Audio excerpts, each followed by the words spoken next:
تنفر بها الذنوب وتصلح بها القلوب تنطلق بها الحسوب وتلين بها الصعوب وعلى آله وصحبه ومن إليه منسوب.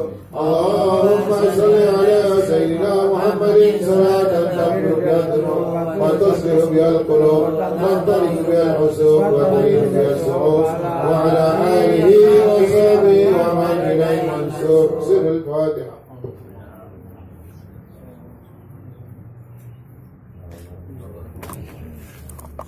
اللهم صل وسلم على سيدنا محمد.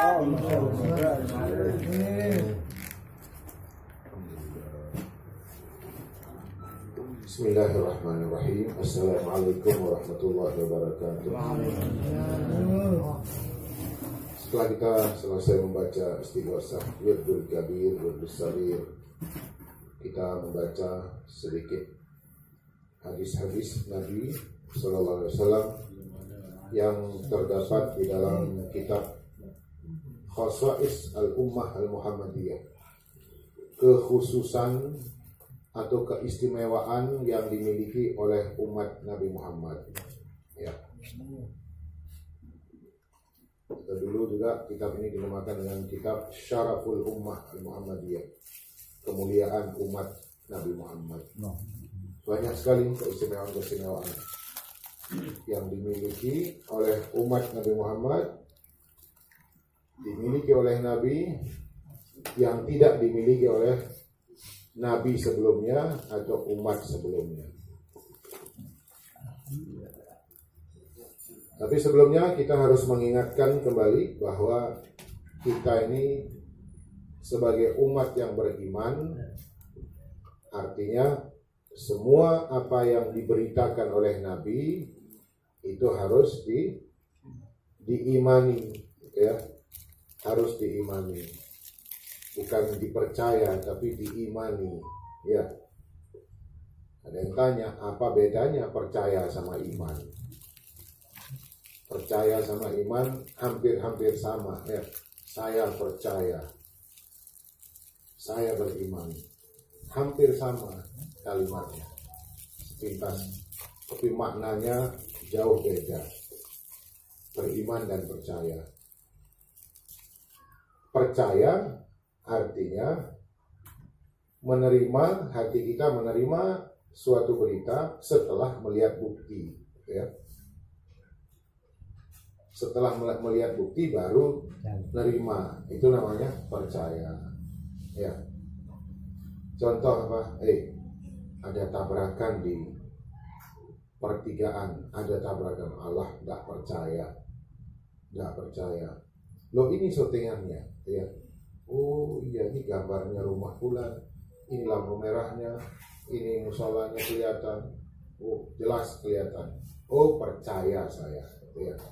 Percaya, nerima, tapi setelah melihat bukti, ya. Di tengah laut itu ada ikan yang namanya ikan paus, ya.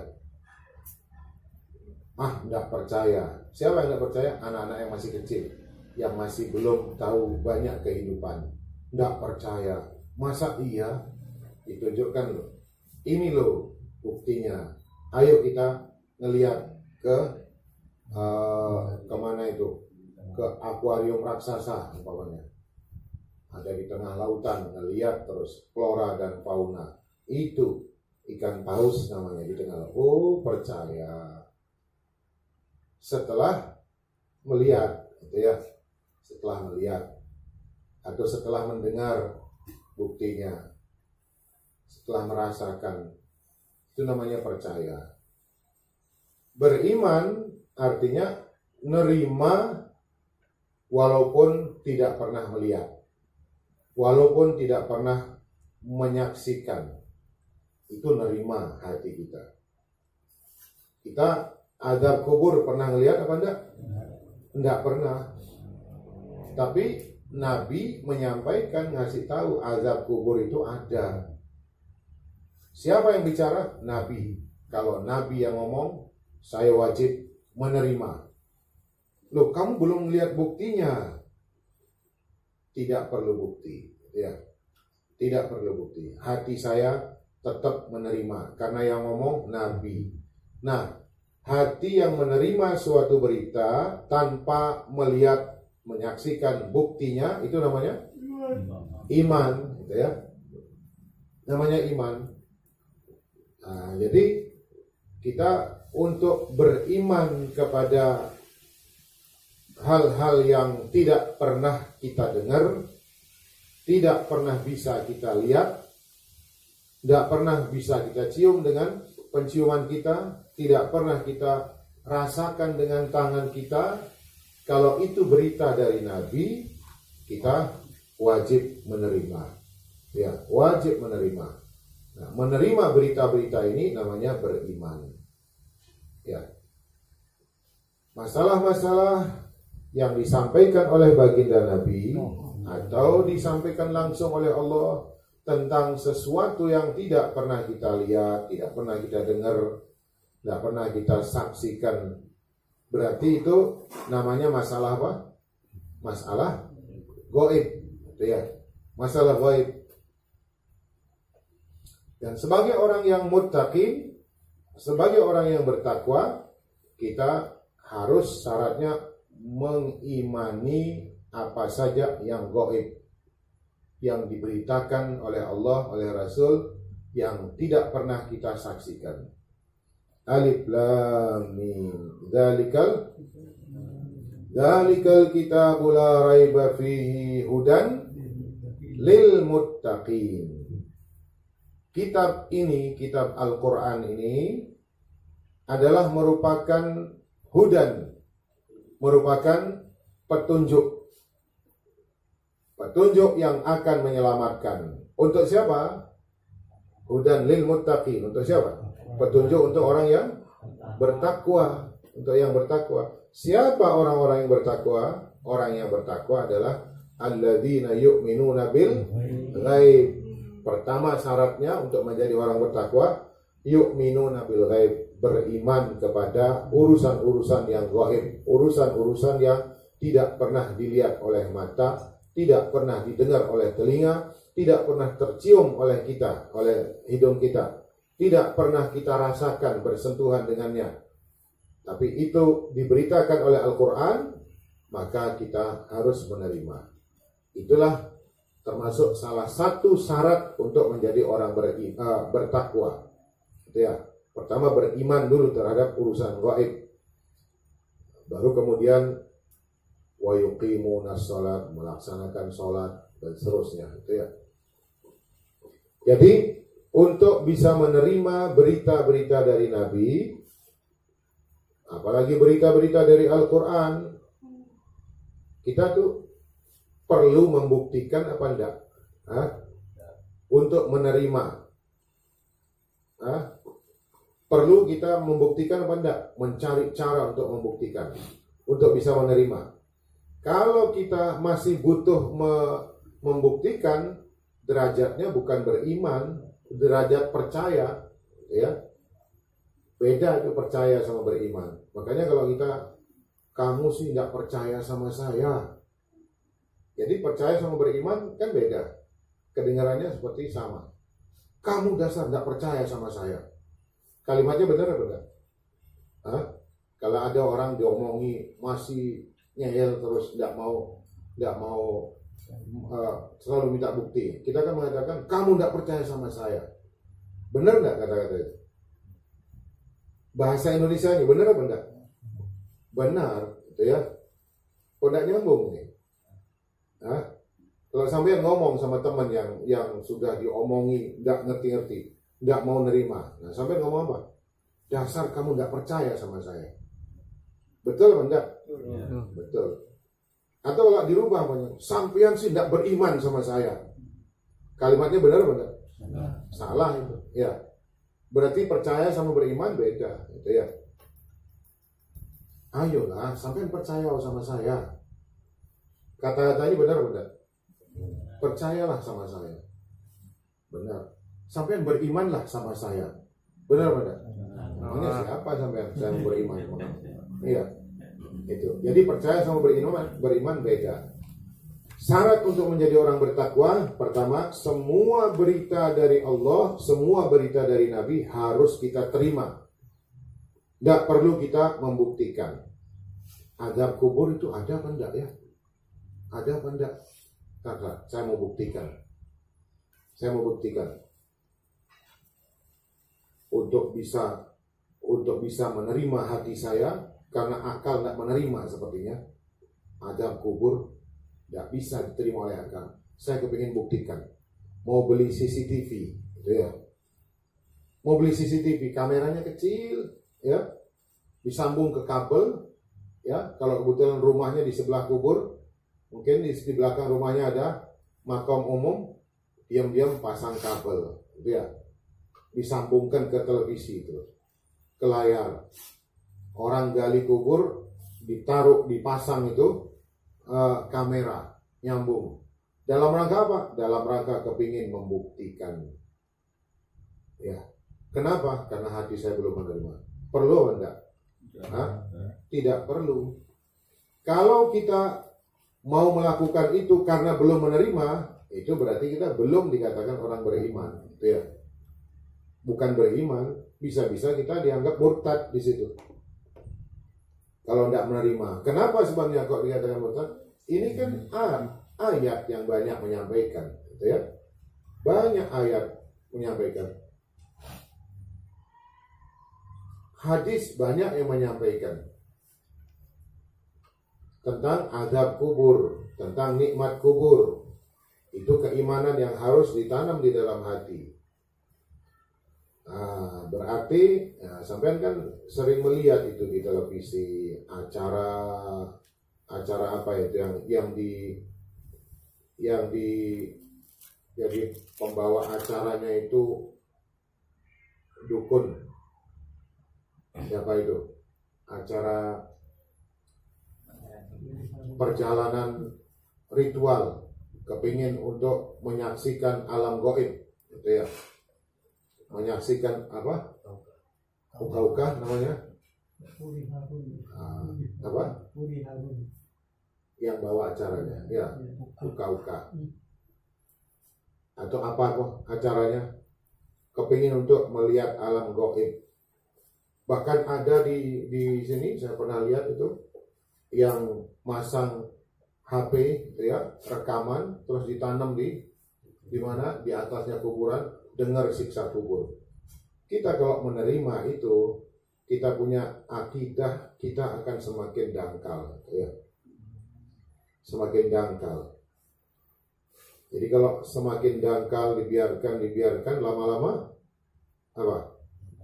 Ada God kalau terus kena lumpur kan semakin dangkal, terus kena lumpur, dangkal, akhirnya Godnya hilang, ya. Nggak kelihatan sudah God, karena sudah penuh sama tumpukan kotoran, gitu ya, yang menghilangkan dangkal sampai rata terus.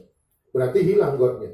Iman di hati itu didangkalkan dengan cara itu. Jadi kita nggak boleh percaya, nggak boleh kita percaya. Oh ya, ternyata benar ya, ternyata benar. Itu adalah masalah gaib yang oleh Allah sudah ditutup dari telinga kita, dari mata kita. Allah tutup. Dan penutupan dari Allah itu ada hikmah yang besar. Sangat besar hikmahnya. Jadi kalau ada orang nanti seandainya itu benar, gitu ya, direkam, berarti bisa diproduksi terus anunya. Ya, videonya, filmnya. Setiap ada orang mau dikubur, direkam. Terus nanti bisa meriksa secara langsung. Ini orang ahli maksiat, tempatnya di sini. Kiai yang meninggal, ternyata di surga. Bisa-bisa nanti lama-lama ada muncul HP bisa nyuting alam akhirat nanti. Ya. Nah, itu semuanya bohong, nggak boleh diterima, gitu ya. Tidak boleh diterima. Masalah gaib itu antara kita dengan alam gaib itu ada barzakh. Makanya ketika orang sudah berada di alam kubur, kita kuburkan mereka, kita katakan di alam apa? Alam barzakh. Gitu ya. Apa artinya barzakh? Barzakhun itu artinya penghalang. gitu ya. Penghalang. Alam yang sudah dihalangi antara alam dunia dengan alam akhirat. Sudah dihalangi. Penghalang itu tidak bisa lagi ditembus oleh mata yang dari lemon ini. Tidak bisa lagi ditembus oleh telinga yang terbuat dari apa nih telinga ini? Lemon juga kan ya. Hidung dari tulang muda. Tidak bisa. Fasilitas ini sudah tidak mampu lagi untuk menembus alam gaib. Jadi bohong semua kalau ada yang mengatakan. Walaupun dia berpakaian kiai, punya pesantren katanya, ya, punya pesantren, terus dia membuat acara menembus alam gaib, ya, tidak benar. Alam gaib itu tidak bisa mau dicari, itu tidak bisa. Tapi bisa saja suatu saat ditampakkan oleh Allah untuk orang-orang khusus. Sengaja dicari, tidak bisa, gitu ya. Tidak bisa. Rasulullah sendiri sebagai manusia paling mulia, ya, sumbernya semua wali, sumbernya semua orang mulia, orang keramat. Rasulullah kalau tidak dikasih oleh Allah, ya tidak bisa. Tidak bisa Rasulullah menceritakan bahwa beliau tadi malam saya Isra dan Mi'raj, ya. Kemudian kan ada yang ngetes terus, ya. Isra dan Mi'raj itu bagaimana? Isra perjalanan malam hari. Jadi diterbangkan dengan pesawat buruk, dengan kendaraan buruk. Berarti kakinya Nabi terangkat dari bumi. Ketika Nabi bercerita, besoknya ada yang kepingin ngetes ini. Muhammad, coba saya kepingin tahu kamu kakinya angkat yang satu. Nabi ngangkat kaki yang sebelah.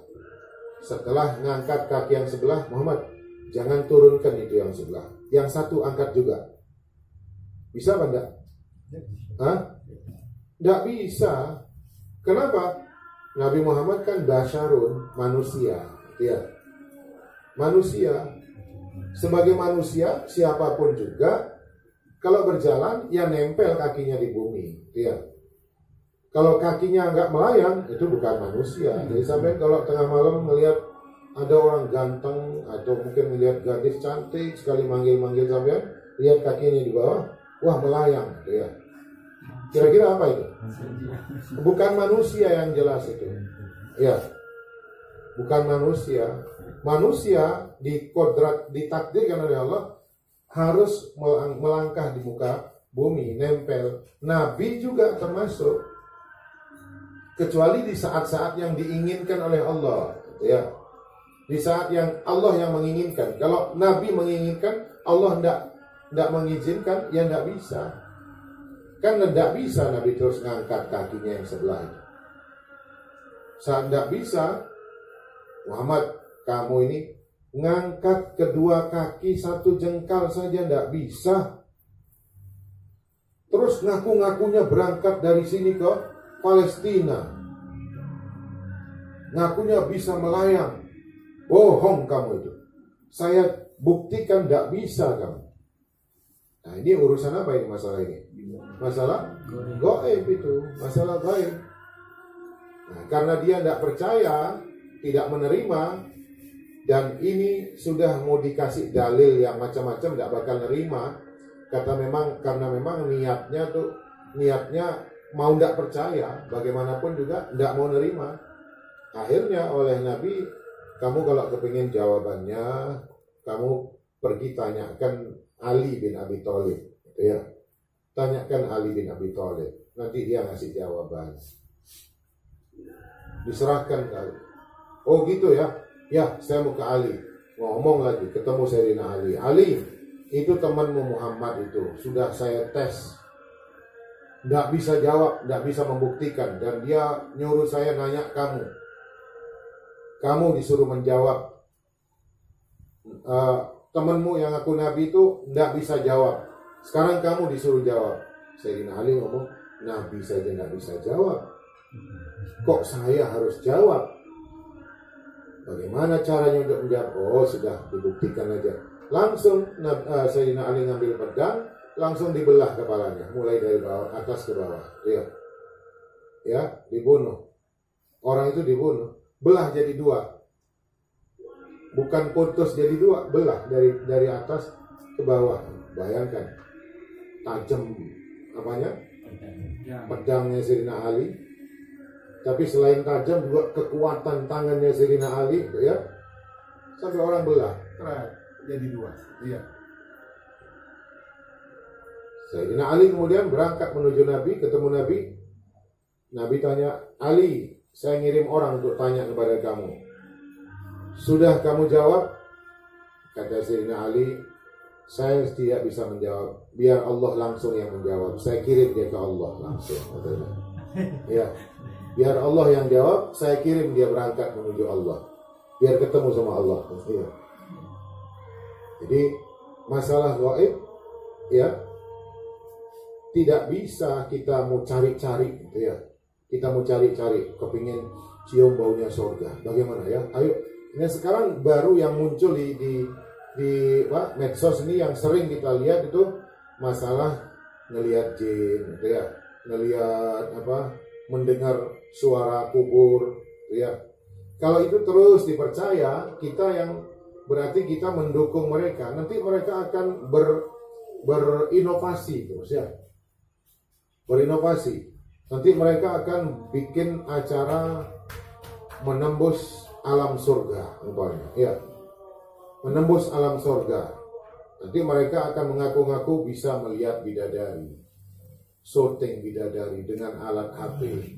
Lama-lama bakal begitu, dan ini Nabi sudah memberitahukan kepada kita, mewanti-wanti agar jangan percaya terhadap hal seperti itu. Itu ya. Itu intinya tadi. Kalau ada orang ngaku-ngaku melihat, ngumbar, maksudnya dia umbar berita, cerita tentang dia bisa ngelihat ini, bisa ngelihat ini, yakinlah bahwa dia itu orang apa? Orang bohong, pendusta, ya, pendusta orang itu. Kita melihat dia orang biasa-biasa saja. Tadi malam saya jagongan sama Rasulullah, gitu ya. Duduk sama Rasulullah. Rasulullah kirim salam sama sampean semuanya. Bohong. Tinggalkan orang begitu. Atau orang punya majelis besar, ya, majelis besar, majelis sholawat, terus diam-diam matanya terus noleh ke atas, samping, kiri, kanan. Ditanya kenapa sampai saya melihat Rasulullah. Bohong itu, ya, bohong. Saya melihat tembus alam surga, bidadari kelihatan langsung. Ini banyak orang yang ceramah lagi ceramah terus apa? Ininya goyang, ininya, mimbarnya goyang. Kenapa? Terus semaput. Bangun-bangun ditanya kenapa? Kanjeng Nabi rawuh. Ya. Ternyata di bawah panggung itu ada muridnya yang goyang-goyang ini. Ya. Pendusta. Ya. Jadi jangan mudah kita untuk percaya hal seperti itu. Kenapa sebabnya? Karena antara seorang hamba untuk mencapai derajat-derajat bisa melihat alam gaib itu dia masih harus melalui pintu atau melalui penghalang-penghalang, ya, sampai ada yang mengatakan 7.000 penghalang, ya, hijab. Satu orang bagaimanapun tingginya kita belum tentu bisa menembus satu, gitu ya. Kalaupun satu bisa tembus masih 6.999 lagi yang harus kita tembus. Ini kok enak-enak, gampang, orang ngaku-ngaku ketemu Kanjeng Nabi. Ada yang ngaku mandi di pinggir laut sama Nabi Khidir, itu ada ya. Sama Nabi Khidir lagi mandi di pinggir laut. Kok enaknya? Ya? Orang mau ketemu Nabi Khidir, orang soleh, ya, orang istimewa, dia punya amalan, kepingin ketemu sama Nabi Khidir. Ada satu orang minta kepada Habib Soleh, Habib, saya kepingin ketemu Nabi Khidir. Gimana caranya? Ya sudah, pokoknya besok pagi kalau kamu ketemu sama orang yang pertama kali kamu lihat, kamu berdiri di muka rumahmu, berdiri di suatu tempat, orang pertama yang kamu lihat itu Nabi Khidir. Kata Habib Soleh. Oh gampang kalau gitu. Kalau begitu gampang. Dia berdiri terus, nunggu. Di saat dia tunggu, dari jauh kelihatan ada orang mikul gitu ya. Sudah seperti petani yang pakaiannya sudah tidak meyakinkan kalau dia orang soleh. Ini orang orang biasa lah.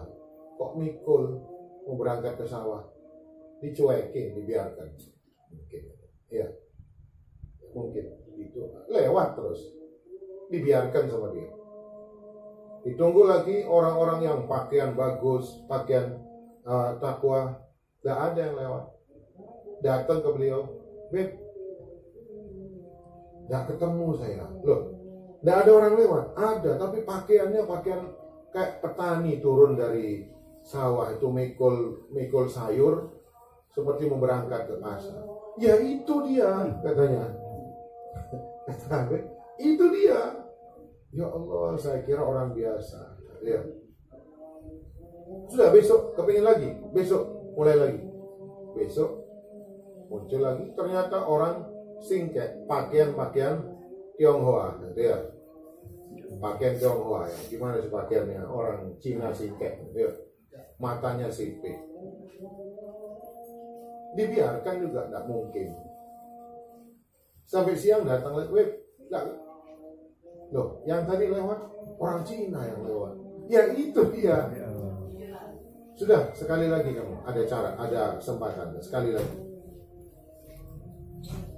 Sekali lagi ditunggu, siapapun juga, bagaimanapun juga bentuknya, seperti isyarat dari Habib, pasti dia adalah Khidir. Saya akan temui dia, saya minta doa ke dia. Benar terus kelihatan dari jauh, orang biasa. Yakin dah hatinya, yakin ini dia manusia pertama yang lewat di tempat saya, menunggu dia untuk minta. Belum lama, belum dekat, sudah hampir dekat. Sakit perut, kebelet, ya. Sakit perut yang sudah luar biasa, tidak bisa ditahan sudah, ya. Kalau ditahan pasti keluar sudah, ya. Jadi sudah dekat, tidak tahan dia, pergi ke WC, ya. Lewat sudah, lewat. Artinya apa? Ketemu Nabi Khidir itu sulit, ya. Tidak sembarangan orang.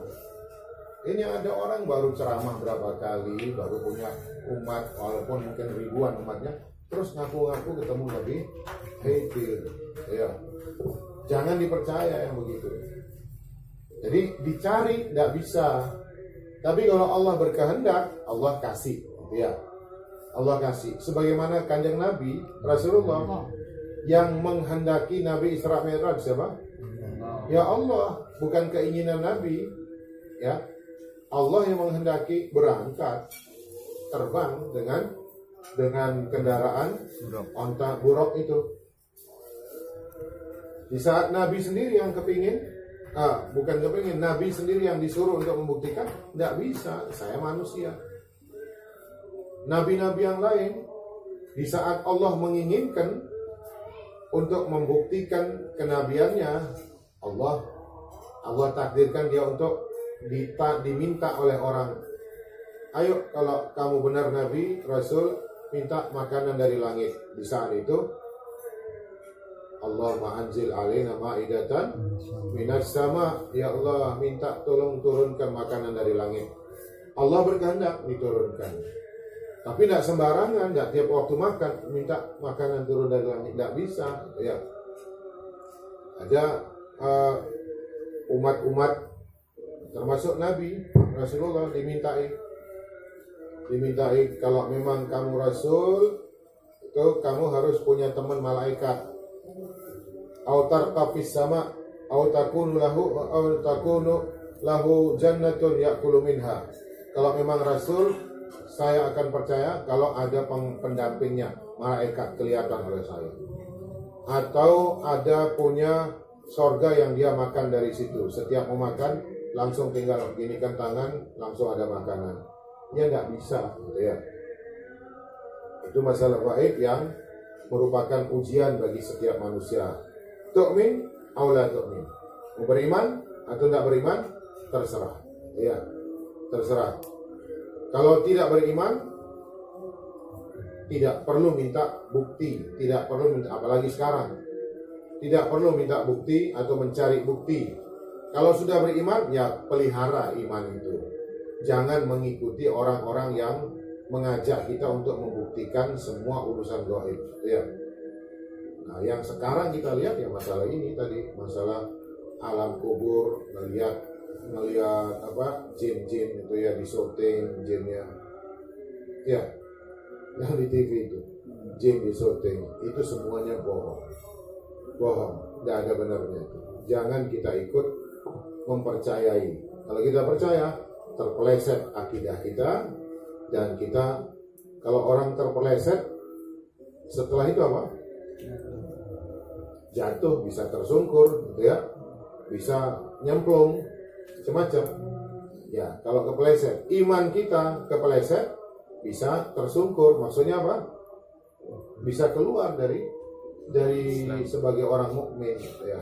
Nah, termasuk diantaranya ini dalam hadis yang panjang itu Nabi SAW menceritakan bahwa mayit itu dikuburnya, ketika mayit itu dikuburkan oleh saudaranya. Ini langsung ya saya baca terjemahannya. Ketika seorang mayit itu diletakkan di liang lahat, kemudian diuruk, dikuburkan, dipasang paisannya, kemudian ditinggal, ya, sang pengantar kan mulai meninggalkan satu persatu. Nah, itu kata Nabi, ini Nabi yang mengatakan mayit ini mendengar suara langkah orang yang mengantarkan dia. Tak tok tak tok tak tok. Semakin lama semakin jauh, ya. Sampai orang yang terakhir dikubur yang mengantar dia, siapa dia? Ya, keluarga, itu anaknya, ya, suaminya, yang baca tahlil dulu, kemudian semuanya pergi. Setelah pergi keluar dari gerbangnya pekuburan, itu kedengeran langkahnya semakin jauh sampai hilang, kata Nabi. Begitu hilang suara langkah itu, maka diganti datang suara langkah lagi. Siapa itu? Malakan, 2 malaikat datang. Ya. Suara itu sesuai dengan keadaan hidup si mayit ini. Kalau hidupnya itu baik, maka suaranya tidak menakutkan. Kalau hidupnya maksiat terus, baru suara langkahnya saja menggelegar, bikin dia gentar. Sampai berada di sebelah kiri dan kanan si mayit ini. Dua-dua si malaikat ini, wahuma mungkarun wa nakir, mungkar nakir.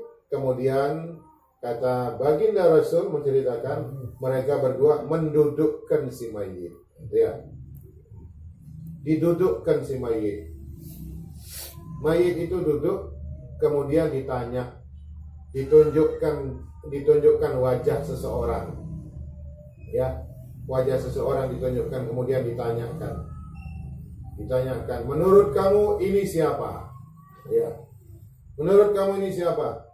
Maka Nabi kemudian menjelaskan, amal mukmin, adapun orang mukmin, maka dia akan menjawab dengan mantap, ya, dengan mengatakan, innahu abdullah wa rasuluh. Dia adalah hamba Allah dan Rasul. Siapa? Wajah siapa ini? Wajah baginda Nabi. Ketika dia sudah menjawab dengan mantap, tidak ada ragu, malaikat kemudian mengatakan, coba kamu toleh di jarak jauh. Itu, kamu lihat. Itu adalah neraka kamu yang sudah disiapkan untuk kamu. Tapi karena kamu bisa menjawab, neraka itu dirubah oleh Allah jadi sorga. Jadi sorga kamu. Maka istirahatlah kamu dengan tenang, dengan kenikmatan-kenikmatan alam kubur ini. Sambil menunggu datangnya hari kiamat nanti akan masuk ke sorga. Wa amal kafir wal munafik, adapun mayitnya kalau orang kafir atau munafik, orang kafir dia akan mengatakan tidak tahu karena tidak pernah mau tahu tentang Nabi Muhammad. Orang munafik akan mengatakan kata orang itu Muhammad, saya ikut kata orang, ya. Nah, kan begitu orang munafik di dunia, ya. Tidak mantap hatinya terhadap Islam, ikut-ikutan orang. Kata orang itu Muhammad, saya ikut. Aslinya saya tidak tahu, tapi kata orang itu Muhammad, saya ikut kata orang. Langsung dipentung, ya. Madare wa matale, kamu tidak tahu siapa ini, tidak pernah dengar, tidak pernah baca siapa ini, sambil dipukul kepalanya. Sekali pukulan itu memecahkan kepalanya. Fayasihu sayhatan yasmauha kullu man hawalaihi illa sakalan, atau kama qala Nabi SAW. Maka begitu dipukul dia akan berteriak dengan teriakan yang didengar oleh semua makhluk yang ada di alam ini kecuali manusia dan jin. Ya. Ini yang menyampaikan siapa? Ini bukan dongeng ini. Bukan dongeng. Bukan cerita tentang maling kundang, bukan cerita tentang Pulau Somasir atau Danau Toba, atau cerita Nabi mengatakan malaikat mendudukkan di kubur, ditanya, ditunjukkan gambar siapa ini, didudukkan, nggak perlu dibuktikan pakai CCTV. Terus ya, katanya duduk, coba saya syuting pakai alat rahasia, ya, nggak perlu. Kalau mau berusaha untuk mencari bukti, berarti kita belum beriman, ya, kita belum beriman, atau iman kita sudah copot dari hati kita. Nah, kalau Nabi yang mengatakan jangan diterima dengan pikiran, ini tidak masuk di akal nih. Akal saya tidak bisa menerima. Loh, akal kita kan kecil, ya. Jadi akal kita memorinya cuma berapa giga? Giga yang paling kecil berapa? 2. Hah? 0,2 ini akal kita ini. Bukan 2 lagi. Tapi kalau hati ini giganya tidak terbatas. Tidak ada batasnya. Apapun juga bisa masuk ke dalamnya. Tidak habis-habis, ya. Tidak habis-habis. Akal, pikiran, dikasih matematika, besok mau ujian, berapa mata pelajaran? 7 mata pelajaran. Stres apa enggak? Hah? Baca ini, masuk. Stres.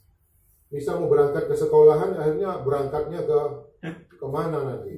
Nggak sampai-sampai ke sekolah. Gara-gara belajar, semua dimasukkan. Kenapa sebabnya? Karena akal kecil, ya. Memorinya kecil, tidak mampu menerima yang berat-berat.